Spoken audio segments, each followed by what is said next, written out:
Eye on the Storm, Hurricane Season 2019. Hey, good evening. I'm meteorologist Bill Ray joining you for our October 15th edition of Eye on the Storm, and we're going to take a look at the tropics and take a little look back in history. And we're going to also check into Savannah, WSAV. We got Chris Allred standing by to talk a little bit about Matthew. And we're going to also take a look later in the show with consumer reporter Steve Sprazia about talking about if you really need hurricane insurance, what you can do when you get ready for a hurricane that, believe it or not, can still occur this late in the season. We're going to show you a historic one that occurred 65 years ago today. So right now, though, we've got to get ready for what we've got coming up in the tropics at this time. So we're going to be joined, as I mentioned, by Chief Meteorologist Chris Allred in Savannah, Georgia, as we look back to 2016 and hear some incredible stories from residents who decided not to evacuate during Hurricane Matthew. And during tonight's show, if there's anything you would like to know or subject you'd like us to talk about tonight or in the last few weeks remaining, please email us at sendit@cbs17.com. Our digital team, they're right now standing by monitoring those potential emails. So let's hear from you, and we'll try to get those questions on the air. As for getting in touch with us tonight directly, here's the best way to do that. On social media, Bill Ray at Bill Ray Weather, that's me, and Chris Allred at WSAV, Chris Allred. And before we get to our guests, let's take a look at what's going on in the Atlantic right now as we continue, believe it or not, to track the tropics. You know, when I was in here over the weekend, we were looking at this, and there were like 3 or 4 different systems the National Hurricane Center was watching, and you'd think, look at that stuff coming off the African coast. You're like, that's interesting, and this stuff up here. This was something they were watching, but you can see how it dissipated. So they're pretty clean, even though in this intertropical convergence zones where there's some storms, Hurricane Center is not too concerned about anything developing there. These are some showers and storms moving with a front out in the middle of the Atlantic. So we got to move back. We got to move west, and we'll come right here in the Bay of Campeche, the southwestern Gulf of Mexico, north of Veracruz. You can see the showers and storms starting to blow up there, and it's over some warm water. So what we've got is this area right here has a 50% chance of development. So almost like a coin flip, but for this time of year, we'll keep an eye on this because conditions are favorable down here for development. Now, since October 15th, in this part of the year, there have been 10 named storms in the western Gulf of Mexico that have formed this late in the year. The last one was one in 1985. And since 1966, since October 15th, where we are halfway through October, toward the end of the year, 83% of the season since about 1966, so the last 55 years or so, 83% of the seasons have had some kind of named storm form this late in the year, so that's pretty likely that maybe we'll get one. It could be this little system here. About 64% have had it turn into a hurricane, but only 21% have had it turn into a major hurricane. So if we were to get that system to develop, as we go down the list here, we're down to the ends, it would be Nestor. So we'll keep an eye on that with that 50-50 chance if we get Nestor. Now, as we look at the computer models that are following it, you can see down here they're looking that it would go north and then start to pick up a northeasterly component. And when I showed this map to our director tonight, he just went, whoa, no, because you see this red line going right over Raleigh. You know, this is not such a bad thing. First of all, at this time of year, we're hoping this system doesn't develop and really nail Florida, but we are in a drought, and we could use some tropical moisture. We would love to see some widespread rain coming in. We got some much beneficial rain here in North Carolina today. We got some on Sunday, but we need more. It takes a lot of rain to get out of a drought, and you can see that drought extends from Raleigh, and it gets even worse in the western part of the state in upstate South Carolina. So we need to see some kind of rain in here, and one answer to that would be a tropical system. I guess the ideal conditions would be this thing does not develop into Nestor, but the moisture comes our way and then doesn't do any damage to Florida. Ocean water temperatures down here, where this is the warmest temperature I could find, 86 degrees, 85. So to the east of where this potential is, temperatures are in the mid-80s, so very conducive to development. By the way, when you see blue up here, you're wondering, that's temperatures below 80, and we always look at 80 degrees and above for good conditions. And by the way, this little stringy here, that's the Gulf Stream, so we see that off our coast for a while. And as we look at the water vapor, lots of moisture available down in the Gulf of Mexico. and we look at the mid-level wind shear, if you see blues, not much wind shear. So that's where this potential system is. It doesn't have much wind shear, so that means it can develop, but the wind shear kind of can really prevent a storm from developing or getting stronger. So if this system does start to develop and moves to the north, there's a lot of wind shear you see over Florida and along the coast. The green is lighter, the red is heavier. I want to compare that to what's happening up in the mid-Atlantic where we are in North Carolina. A lot more wind shear in the reds because of that cold front coming through. We would just shave and prevent any kind of strong storm developing if we had this kind of wind shear down in the Gulf of Mexico. And then you've got the upper level steering currents. You can kind of see kind of a sag in a wide open area here. This is some a cold front coming through, but high pressure building in, a little high back here. So in between, there's no reason why the system can't move toward the northeast. And by the way, this front will move off to the east and kind of open things up for Florida too. So let's look at a couple of the long-range maps. We like the European model. Everybody's used to hearing about that. So here's that moisture, and what the European model has is Friday at 3:30. Is it a low? Is it Nestor? We don't know, 50-50 chance, but this little moisture will be in the middle of the Gulf of Mexico, and then they've got it coming maybe ashore somewhere around Mobile, Alabama, or along the Biloxi, Mississippi coast Saturday afternoon. And here's what it looks like it'll be good, at least for South Carolina and North Carolina, which has that drought, is we got to get some of that moisture, and we should, Sunday's the day, we should see some rain, whether this thing develops into Nestor or not, and then things quickly clear off, so it wouldn't be anything too lingering. Then we look at the American model. It's coming up the Gulf of Mexico, a little further to the east, maybe over the Big Bend area of Florida sometime on Saturday. But once again, even though this has it coming right off our coast, the moisture comes inland and we need that rain, and then it'll quickly once again move away. So those are two looks at the one area that the National Hurricane Center is watching. So this is, I like this map because, you know, we started out here and we started doing the specials, and then we rode the peak out. Notice how it started going down rapidly, and there's that little secondary peak in the middle of October, and that's where we are now. And then we're going to really drop off as we head into November. But one of those secondary peaks was a major, major storm in 1954, Hurricane HAZEL. And I just want to show the path as it went east of the Bahamas, but look where it came, right over North Carolina, right near Calabash. The Brunswick County beaches got destroyed, went over Johnston County, and then, just for a different perspective, this storm was around. It was down in the Caribbean Sea. Then it looked like, hey, it might head into the Gulf, but it made a sharp turn and it nicked the eastern Bahamas. And then it stayed east of the Bahamas, and look how far north it went. Because not only did it do damage in Haiti and down in the Bahamas and in North Carolina, it flooded a lot of Pennsylvania and New York and didn't really lose its characteristics of HAZEL until the Gulf the Hudson Bay. That's what I'm trying to say, not the Gulf of Hudson. So October 15th, 1954, that's when Hurricane HAZEL made landfall right northeast of North Myrtle Beach, right near Calabash, right on that South Carolina-North Carolina border, and then moved along that coast. It really destroyed the Brunswick County beaches, Sunset Beach, Ocean Isle, and moved into Virginia, and the coastal towns suffered the worst damage. Look at all that damage from this file footage from back in the 1950s. Cities far from the ocean were affected. This is like when we had Fran in 96, that's what everybody started remembering, saying, hey, this is like when HAZEL came over Raleigh, and boy, it flooded Raleigh. Winds were recorded over 100 miles per hour around Raleigh. And some of the other facts from HAZEL, 469 people died in Haiti, 95 in the U.S., and they estimated near Calabash winds were 130 miles per hour when it came ashore. So it was a major, major hurricane at that time.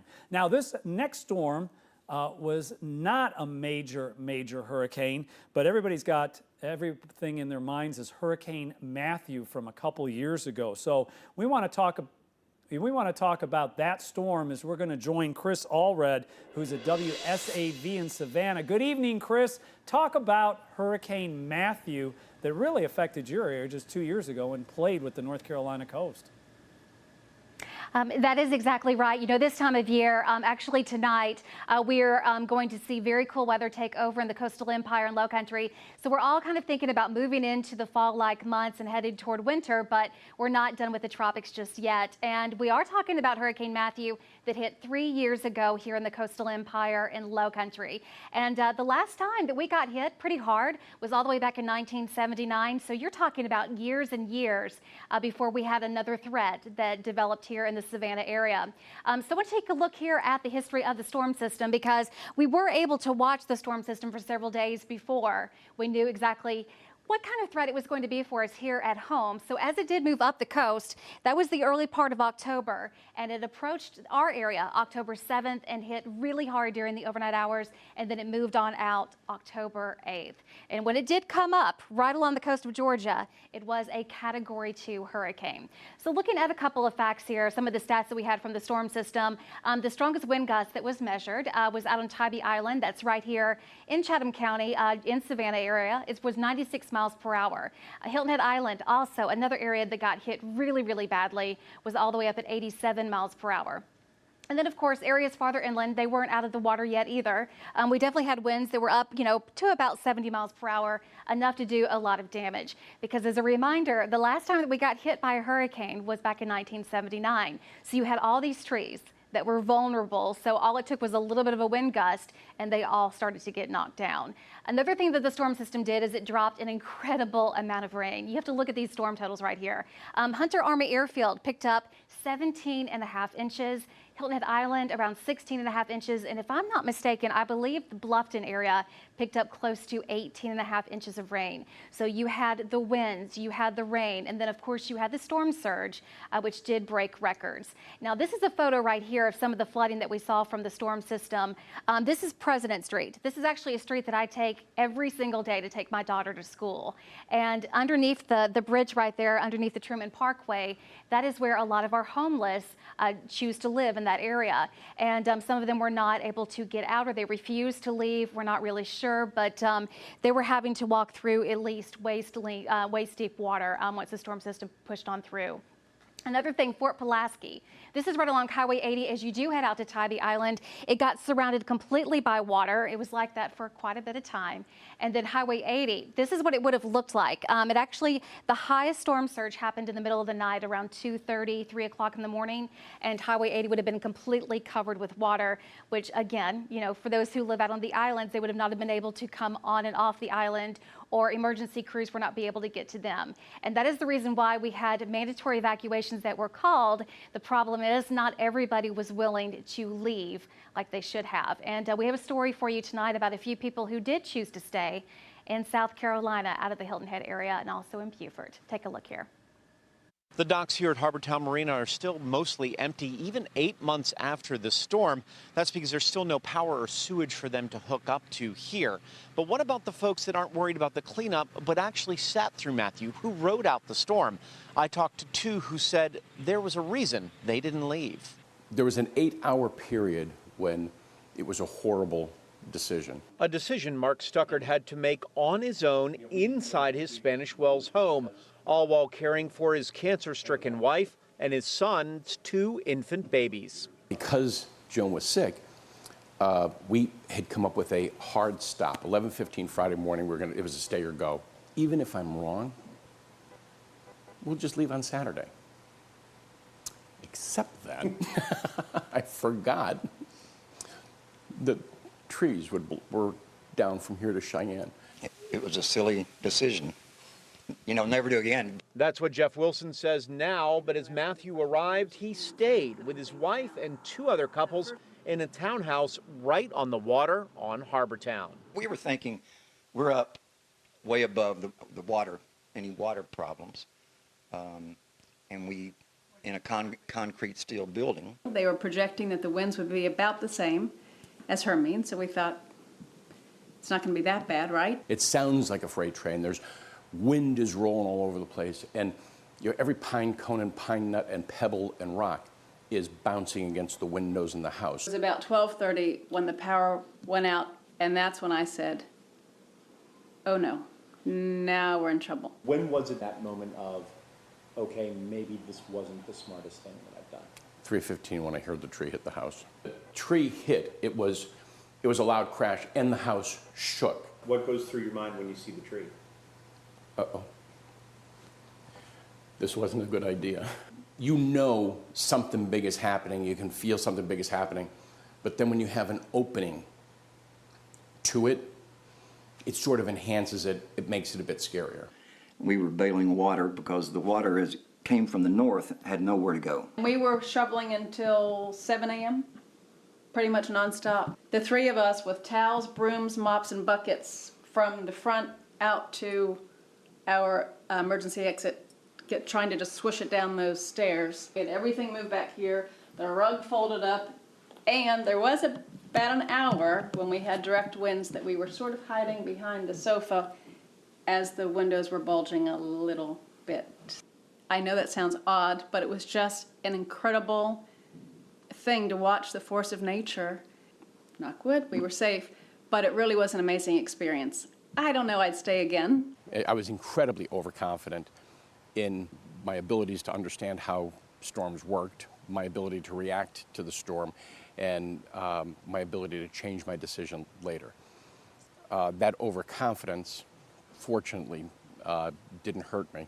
The lighthouse behind me stands as a beacon of hope for the entire island to show that Harbortown is back up and running, that the island is back up and running, and that folks plan to continue to live here despite the storms, although they say they may leave that lighthouse in the rearview mirror as they evacuate the next time the storm hits. On Harbortown, Andrew Davis, WSAV News 3. So looking back at Hurricane Matthew, it reminds us that every single storm system is a learning experience because from Andrew's story, a lot of these people are saying that they should have gone, they should not have stayed, that they were dumb not to evacuate. But then you have more storm systems come on in, like Dorian, for example, and we did have evacuations called, and the storm system wound up not doing so much. Well, all it takes is a storm system to move a little bit closer to the coast, 30 miles closer, and it would have been a completely different story. So every single storm system, just as a reminder, we have to take it seriously and look at it as a blessing. If you evacuate and you come back and nothing's been damaged, nothing has been harmed, look at that as a good thing. And let's just hope that for the rest of the season, we're able to get by and it stays on the quiet side. We get some rain showers that we need, and that's all until at least next season. Back to you. Yeah, Chris, thank you very much. Yeah, it's interesting when I was watching that story and those folks, that guy describing things. When you think about it, once again, Matthew did not slam into Savannah, and and he didn't evacuate. I can't imagine what would happen if Matthew had slammed into Savannah, how much the devastation would be, and especially since it's been a few years since that you had a threat like that. So do you think the people were really prepared, and did they take it seriously when that storm was coming, even though it didn't hit a direct hit? I think that the majority of our viewers, the majority of the people that live here in the Coastal Empire and Low Country, I think that they did take it seriously. A lot of people did evacuate. Now, you did see that some did choose to stay back here in Savannah. But even with Matthew, like you were saying, if it did make landfall in Savannah, everything was about timing. Everything was about the distance, how far away it was from the coast. Like, for example, the high tide happened about 2 to 3 hours before the storm system produced its highest storm surge. So if it would have gotten closer just a couple of hours earlier, you're talking about a storm surge that could have been up possibly close to 18 to 20 feet, which would have been a huge difference from what we had. We did have a storm surge of about 12 feet. So again, all of those things coming into play, I think now that some people look back at the storm system and they're scared now. They will go as soon as the government tells them they need to evacuate. And then you have others who are like, well, my home was fine, nothing happened, so the next time that we get called an evacuation order, I'm not going to go. So you definitely see a very mixed reaction to all of it. But Savannah is very vulnerable, so if we would have been hit with a direct impact from that storm system from Matthew, the devastation would have been just incredibly high, or just hard to imagine, because even with what we saw, we were recovering for weeks and weeks. Even some people, even to this day, 3 years later, still don't have insurance covering everything that they needed to for damage, and not everything has been repaired. So think about that for a moment, and it would be multiplied. That is true. I mean, we're in North Carolina. We've had areas, 3 years ago with Matthew that are still struggling to rebuild down in Fayetteville and Robinson County, and the storm did not come ashore in North Carolina either. Hey, that storm went by you guys. You were lucky, like you said, missing the high tide, but it did come through at night. Did that bring any different challenges for the residents and for you forecasting? Well, definitely, because when we were covering it here in the studio, we were trying to see what exactly was going on. And with it being nighttime, obviously, and the power is out, you can't really see what's going on like what we did with Irma. Irma hit in the middle of the day. So you had all this footage coming back where you could clearly see the storm surge, the water going over parts of Tybee Island. But during Matthew, everything was so dark. So the only thing that we had coming back to us were pictures or video from our reporters when they were able to, but we were having to get up, as close to the TV screen as we could for city cameras in order to see was the water in fact coming over the seawall in downtown Savannah, and trying to determine just how deep the water is and how dangerous it was. So it puts a whole new aspect on tracking storm systems middle of the night or during the day. All right, well, thank you, Chris. May you have a very quiet rest of the hurricane season down there in Savannah, like we're all hoping. We'd like some rain because we're all dry, but we don't want any more major storms. So thank you very much for joining us tonight. Thank you. So, Hurricane Matthew in 2016, Hurricane Florence in 2018 reminded us all about preparation, but that's more than just stocking up on food and water. Our CBS 17 consumer investigator, Steve Sprazia, looks at the ongoing recovery from last year's storm, Florence, and tells you what you need to know to make sure you're properly insured. Steve? Hurricane Florence was the wettest storm on record for North Carolina, causing an estimated $17 billion in damages. If the disaster hits your house, it's the worst thing that ever happens to you. In the days when Florence hung over the state, the National Weather Service says an estimated 8 trillion gallons of water were dropped, swamping entire communities, farms, highways, businesses, and homes. In many cases, those recovery efforts continue, but those who had flood insurance found it made a difference. People who had flood insurance after Hurricane Florence were able to recover faster. Florence was followed 2 weeks later by Michael, which again left many areas underwater. To date, almost $500 million in flood insurance payouts have been made here in North Carolina alone. 520 claims from Michael have been made, resulting in $6.7 million in payouts. And 15,000 claims for Florence have also been honored, totaling $593 million in payouts. And the payouts continue. Flooding is the most common natural disaster in America. Florence and Michael taught North Carolinians you don't have to live in a flood zone to become a flood victim. Regardless of where you are in the flood map, if it rains a foot in your area, you're probably going to flood. Congress created flood insurance in the 1960s because commercial insurance companies believed it was too big a risk for them to insure homes against flooding in standard insurance policies. Although it's government-issued, flood insurance has limits. It covers $250,000 for your structure and $100,000 for the contents. So remember, flood insurance is really your first line of defense. While flood insurance is government-backed, you have to buy it through your local insurance agent. And remember, it takes 30 days for it to go into effect. So if you haven't purchased it already, you need to do so now. I'm Steve Sprazia, CBS 17 News. Yeah, Steve says you can't wait for the storm to be on your doorstep and said, oh, I better call and get flood insurance. So, all right, well, you know what? That's going to do it for tonight's edition. Thank you for joining us for tonight's Eye on the Storm. Don't forget, we'll be here a couple more Wednesday nights right through the Atlantic hurricane season. Hopefully, it'll be a quiet couple Wednesday nights. Thank you for spending part of your night with us live in Raleigh, North Carolina. I'm meteorologist Bill Ray. Good night, everybody.